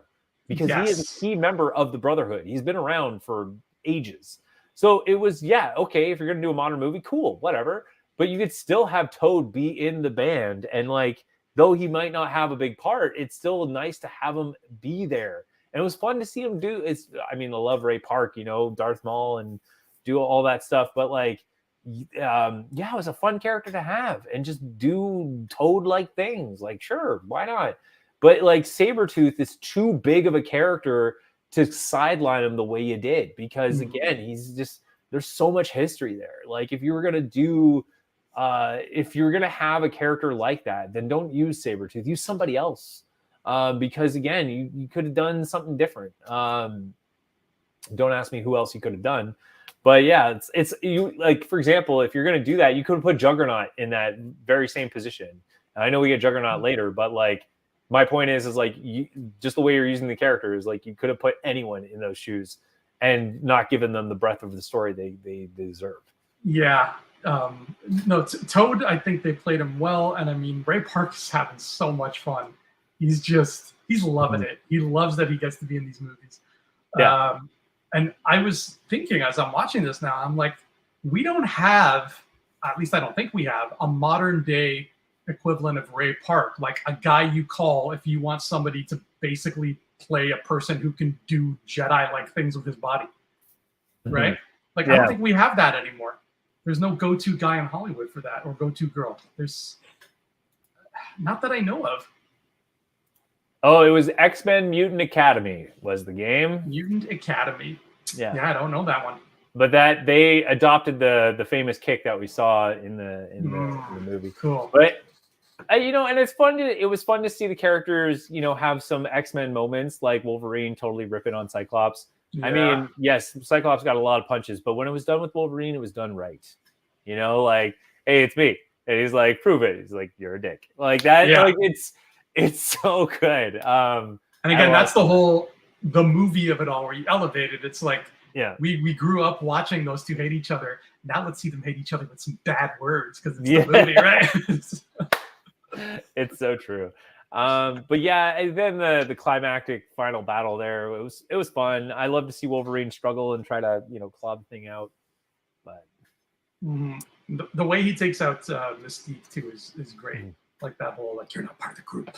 Oh, like that was, that was even more satisfying than the way they took out Magneto, right? Like, just that you can hear him sniffing, and he knows it's not really Storm. Oh yeah, I totally forgot that part too. That was so good. She's like, we need to get back to the group. He's like, yeah, there's just one problem, and that actually got me too. I was like, oh snap, and like I knew something had to be up, but at the same time, there still was some minor shock value of like, yo, you just stabbed Storm, like. Oh, and then her hair turns red, and you're like, oh, that's not Storm. You fooled me. Yeah, you got me. But take that line, Ryan. You're not part of the group. I want you to take that line and hang on to it for a minute, okay? Like, put a pin in that line. So we're at the climax now. Rogue's in the machine. They find a way to get Logan up there by having her shoot him with the wind. And he goes up there and he saves Rogue by destroying the machine. Cyclops shoots Magneto, and it's all good in the hood. And the music that's playing during this climax, both during the whole moment of like, I can't get to the machine because Magneto's trying to stop me, and then the whole moment after of like, don't die, Rogue, don't die. Like, come on, here, touch my face. The music is just, it's that meme of the guy playing the piano and the piano's on fire on the beach. Like, they're killing it. So I looked up the composer. His name is Michael Kamen, and I didn't recognize the name. So I'm like, okay, what other stuff has this guy done? Because his music was really good. And I felt like such a dum-dum for not, because I'm the type of person who likes to know composers. Like, I want to know what their work is. Yeah. And Ryan, this guy has done the music for Brazil, Highlander, the first 3 Die Hards. Wow. And all 4 Lethal Weapons. What? Like, he's totally not been on my radar, but yeah, this was some good stuff that he did. That's some history. That's some deeply rooted history in movie composing. And that's just, you know, the tip of the IMDb iceberg. Those are just like the first ones I saw. That there's so much more there. But yeah, he crushed it, especially during this climax. Not so much in the opening credits, but so everything is fine. Mystique is not dead though. No. Wolverine is given a clue about his past, and we in turn are given some sequel bait that we know that part 2 is probably going to involve him going to Canada, roughing up some Mounties or something. So he's going back to Alkali Lake, which is a reference to where Department H was. Yes. And he says goodbye to Rogue, who has the white hair now, and she kind of lacks it. And that's our movie.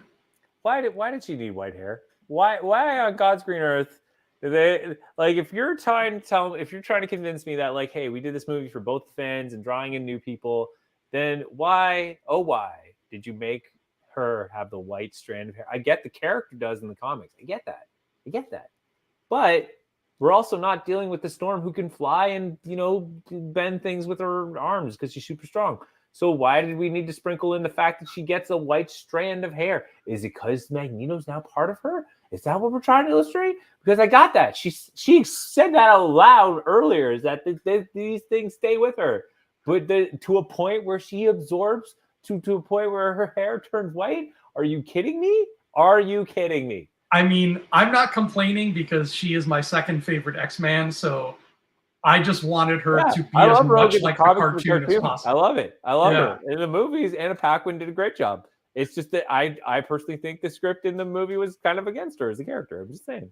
Yeah, that's the thing. It's like that rogue is not the most interesting rogue, and they needed that, like you said, like that Jubilee character, or I think even in the comics, it's the Kitty Pryde character, the one who just gets introduced to everything, and they used it as rogue because of the whole machine thing. But I can tell already going through these movies is going to reinforce my need more than ever that when she shows up in the MCU, she's got to be full on, like already a grown woman, not a teenager, full on like, sugar, let's go. I'm gonna fly around and do something. Like I want my rogue now. Yeah, hell yeah, you do. Absolutely, I couldn't agree more. So give me the the leather jacket wearing, yes, please. Green and yellow. What is it? Unitard? Yeah, like leotard. Yeah, she can be like I can totally picture they'll give her a suit like the kind that Captain Marvel has, like a bodysuit, like a fighting bodysuit. All good. Just make her green and yellow. Yeah, and give her the accent. Give her the loose belt on the hip. Yeah, I'm all for it. I'm all for it. And then we get the great chess scene, which today would be a post-credit scene, and I'm glad it's not. I'm glad it's there. Yeah. And again, what an awesome way to close out a movie. Right? Well, it ends on a great argument, which is like, hey, if you think you can live with them, what happens when someone's going to come to your school and start wrecking things? And he's like, well, I feel a great deal of misfortune for that person. Yes. And it's a great, because here's what's great about this writing and this villain hero relationship. When there's respect, what I love about it is the X-Men won that battle, but it doesn't solve the biggest problem of all, which is like, will they be accepted? Mm-hmm. And that is one of the best story arcs for those two characters. Because in the end, that question may never be answered. Never. Right. At Days of Future Past, it doesn't look good for them. In fact, it looks worse. But that's because I think the whole story of Days of Future Past was because of Xavier getting killed. But my point is that it's the battle wages on, and that's what I love about it. Is like Xavier didn't really win. No one won. It just that moment was prevented. Yeah, Magneto's plan was prevented, but no one won. That's a good way to put it, right? Because it's not that kind of story. It's not a story of you win or lose, right? And it's ongoing. And I love this plastic prison. That's such a great set piece. So much so that they use it more in part 2, which is great. And even this speech of when they're playing chess, I feel a great swell of pity for whoever comes to that school looking for trouble. They use that in the trailer for part 2. Do you remember? Oh, that's right. Yes. They show like the SEAL team that's coming into the school. I love that scene so much. It's just like, basically the trailer is telling you like somebody's going to come to that school looking for trouble. And what a way to tie it in. Yeah, Wolverine comes flying through the air. Oh my God. So that's X-Men 1. And Ryan, what were your thoughts visiting this again? And how many claws are you going to give it from 0 to 6? No, it's from 0 to X. Yeah. 0 to you have 6, but then when you cross them. Yes, beautiful. So I would say overall, don't get me wrong, this movie needed to exist. It needed to, because again, it really paved the way for how we can see superhero movies. And there are some solid, like when the scenes are good, that's the theme of this movie. When it's good, it's amazing. When it's bad, it's worse. But it's just like, oh my God, they hit so hard on so many good notes. And so for me, looking at that criteria, I would say it's about like 4 to 5 claws. I would give it that. It's 4 or 5? 4 or 5. I'm not concrete on the number. 4 or 5. Anything you would add or subtract to this film that to you would have elevated it another claw or two? I would have changed the Doomsday Weapon, first of all.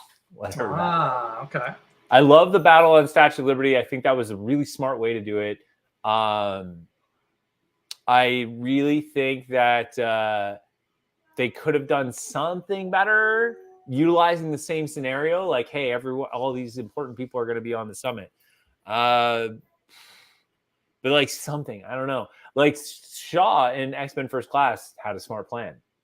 Was to use radiation to speed up the evolution process, and he was willing to wipe out half of humanity to have that happen. Like, thus the rise, and so poetically said, children of the atom.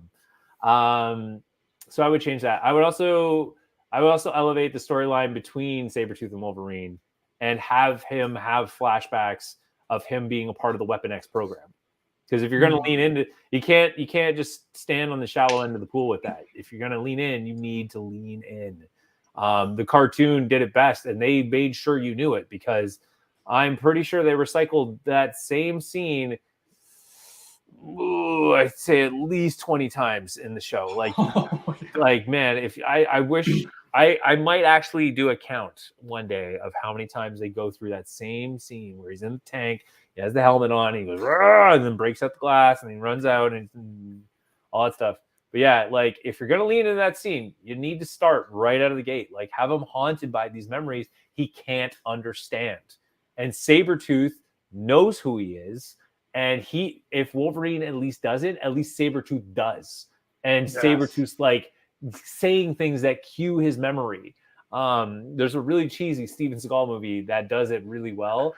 I think it's called Hard to Kill, but this gang that goes out to kill him, they end up almost killing him, and he can't remember who got him. But the guy has a catchphrase, and the catchphrase starts to rejig his memory, which is, you could take that to the bank. And he's like, that guy's like running for mayor, and he's like, that's right, so familiar, right? But why can't Sabretooth have that? Like him saying runt, right? Oh, I got you now, runt. That like starts to cue his memory. Like something like that would have really helped balance the movie. Other than that, like, yeah, I'm fine with Storm having like like just being around, being in the scenes a little bit, really connecting, being that bridge between like, Senator Kelly and her. All fine with that. Jean Grey, totally fine with that. Cyclops, sure, let's make him a punching bag. But if you're gonna have Wolverine be in the story, you need to have him in the story. Yeah, at least include like with Sabretooth, like make that be more of a thing than just he's a minion. Yeah, like keep the integrity of his relationship to Logan. Yeah, I would also just wrap up by saying as well, they don't need the Doomsday Weapon. I would love to see just the escalation between the Friends of Humanity versus the mutants. And in fact, like they did it in one of my favorite stories in the X-Men cartoon. Again, if the cartoon does it better, right? I think it was called Beauty and the Beast, and it's when Beast fixes the girl's eyesight. Yeah. But what I loved about it was Creed was like leading this campaign of like the Friends of Humanity and like trying to push Senator Kelly to like, hey, like, humanity, rah, rah, rah. And in the end, I love that in the end, they just expose him as a mutant, being the son of a mutant. And then like, that's it. Like, it's such a great comic book conflict. It's so perfect. It is. And I think Sabretooth kills him, right? He's like, you're my boy. And he like, no, I can't. I don't think he was there. He wasn't there. It was just they put on a hologram of Sabretooth. They said his known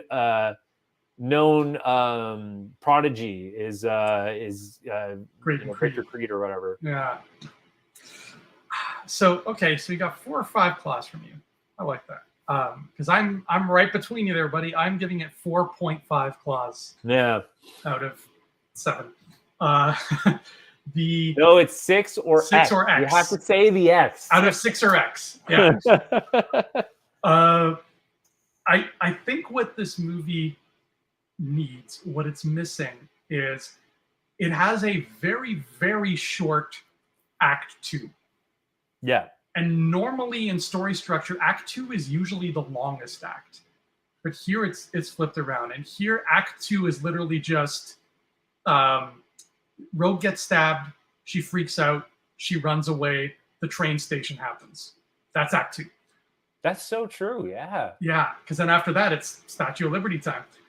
I feel like what this movie needed, and to the shock of nobody who knows me, what I'm going to propose would make the movie significantly longer, but it would help, is we needed a second act where it's Rogue and Logan discovering the world of the X-Men and the wonder of what that world is. This movie has very little wonder to what the X-Men are and what they do. The closest we ever come is when the Blackbird is taking off, and like they're about to pull up and come out of the basketball court, and Logan just goes, "Whoa!" Like that to me sells a lot of the wonder of the X-Men, because here's a guy, Logan, who we know is like, this guy has jumped off cliffs, he races motorcycles, whatever. If that guy is saying "whoa," you know it's a big deal, right? So we needed more of that. We needed more of him being like, holy crap, this is incredible what's going on here. And we need to see that through his eyes and through Rogue's eyes, because the movie started off by basically telling us this man is hurt and has no home and no family, and this girl is hurt because she's afraid to have a home and a family. So we needed to get to a point where at the end of the movie, they've closed that arc and she's no longer afraid and he's no longer as hurt. And we do kind of get that, but more time spent with them would have been really, really powerful. And I think the best, we're going to take the pin out of that line now, Ryan, that we talked about earlier, which is you're not part of the group, right? Imagine if we had a whole second act of the movie where Logan and the X-Men go on a mission. Maybe it involves Magneto, and maybe it's totally unrelated. Maybe it's like, oh man, that blob guy is robbing a bank or whatever. And Xavier's like, hey, this is what we do when mutants get out of line. We step in too, because we don't want people to be afraid of us. And Logan suits up and goes with the X-Men, and we get to see the hero moment of everybody getting in their suits. But this is his first time with them, and we see, oh, he's not a team player. He's being rude to Cyclops. He's not listening to Storm. He's being creepy around Jean, whatever, right? All these little things that we build on and show like how he hates this. He doesn't like them. He hates being this X-Man because he thinks it's stupid, whatever, and all that. So that when we get to that moment where he's defending his friends and he knows his friends so well that he can smell the air and be like, you're not part of the group because I know my group and I love my group. Then that can become a whole thing and we can be like, wow, yeah. And we don't get that because we didn't spend enough time in that world and seeing him interact with it. And the same can be said for Rogue. Her playing foosball with those kids, we didn't spend enough time with her being too afraid to play foosball with those kids. And I think just a few more minutes of runtime in that world and seeing their flaws would have helped us see them turn over a new leaf in a way more powerful way. Does that make sense? Yeah, no, I think you hit the nail on the head, man. It's beautiful. I mean, you know, already when you were saying too, like they didn't get a moment to see like what it's like to be part of the X-Men or see how X-Men make a difference. And you know, a perfect scene of that for Jubilee was the Night of the Sentinels, and when she's at the mall and you see Rogue and Storm, you know, do their thing, and then Cyclops is the last one, and she's like, "Who are you?" And he's like, "Cyclops, get down," you know, and blows the knee out of the Sentinel. But yeah, like even Gambit's just this like kind of like aloof, sleazy character, but like again, you see him try to help the girl, and she's like, "How are you doing that?" He's like, "With style, petit, with style." Like there's so many. It's such a beautiful snapshot moment of the X-Men, and we didn't get that in this because the punchline is that like, what did you prefer, yellow spandex, right? You just got this kind of really kind of gritty, I don't even know what to call them, but like mercenary team. Like it's bizarre. But I think you nailed it. You nailed it by saying like, one is hurt, and never had a family, and one's hurt, lost a family, right? So it's kind of have them meet in the middle and meet this new family that is the X-Men. And Wolverine's journey much later on, especially even in the cartoon, you see him really get protective of the X-Men. Yeah. He really cares about them. Like, he really cares about them. Yeah. So that could have been in there. Yeah. If we'd spent, you'd probably have to add another 15, 20 minutes to the runtime, but I think it would have been worth it. It's definitely something that I think an MCU film would do, because they're not shy about having longer movies. We would have definitely had that big second act of taking them to their lowest point, so that it's all the more satisfying when they come out of it on the other side. Because as it stands right now, their lowest point in this movie was Wolverine basically saying, I'm going to go look for Rogue. I don't like you guys. And Storm's like, choose a side. And he's like, whatever. Like, it's not a strong low point, and it's undercut right away by Senator Kelly popping in. So that's why I feel like that's what I feel like this movie's missing. Most, it's a little bit of a chunkier second act rather. But definitely what this movie accomplished is, like, despite like my lack of love for Sabretooth, is you have some great people in great roles. And it's like you have all this groundwork that you've created, and you could do some amazing stuff. And which leads me to like the next one. Whew, you're definitely right. They definitely walked with the first one, but they ran with the second one. Mm-hmm. They learned, and they were like, okay, here we go.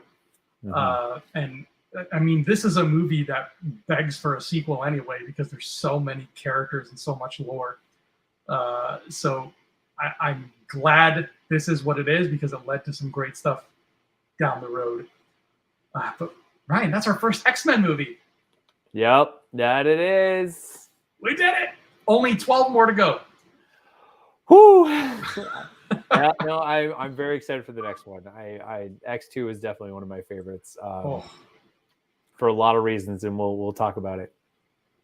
Perfect. All right, I'm looking forward to it, sir. In the meantime, where can people find you?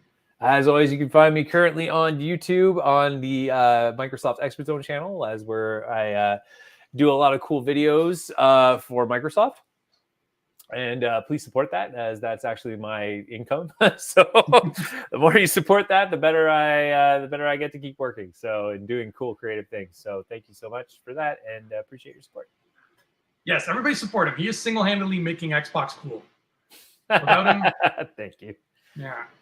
And you can find me on Instagram at Andrew Fantasia, and on Twitter at the same handle. But more importantly, you can find me on Amazon, where my self-published fantasy novels, We Were Wizards, are available now for your reading pleasure.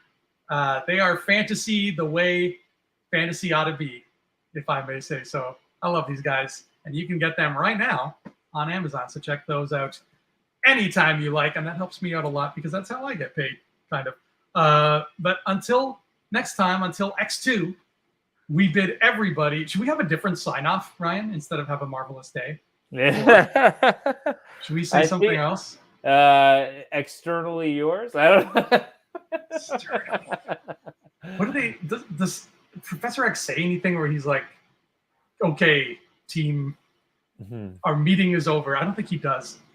No, I don't know. For some reason, I'm getting all blurry now. My camera's being weird. Oh. But yeah, no. I think they. I always remember them saying, "Let's move X-Men" or something like that.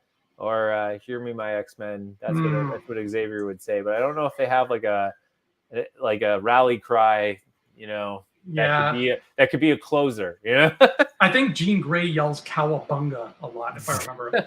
Well, until we come up with a better one, and until we see you here for X2, please, everybody, have a marvelous day.